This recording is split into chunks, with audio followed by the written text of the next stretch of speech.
Well, good morning, or afternoon, or evening. Haha, it's great. We're going to be converting friendly fractions into decimals. Friendly fractions are one of several types. One type is one that already has a power of 10 in the denominator. That means it only has the first number is a 1 and the numbers after it are all zeros. Now what you do, and what I love to do, is I love to put, because we want to make it into a decimal, so I want to put a decimal there. I like to put a 0 in front of it to hold the ones place, just so I can remember. I'm going to put a 1 right underneath that decimal point because that helps me to remember what I'm talking about. And I'm going to put the 3 zeros after it. That means that I'm going to have 3 decimal places in my answer. Now in this case, the number is 8.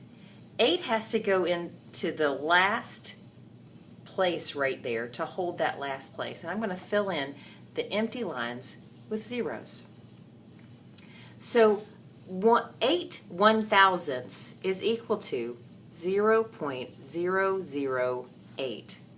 You have to make sure that that last place always has a number in it that is not 0, unless it would have been a 0 there.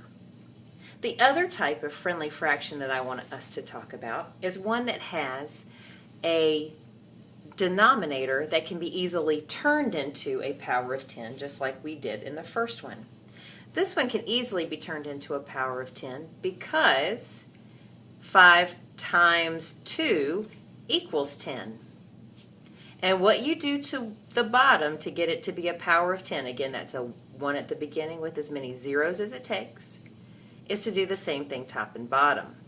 So I times by 2 on the bottom to get that power of 10. I've got to times 2 on the top where I'll get 8.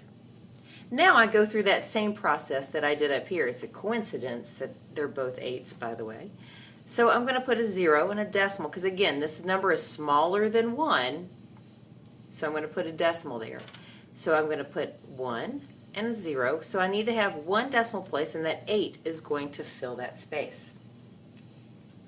I hope this helps. Look at your notes, do the very best you can. Thanks.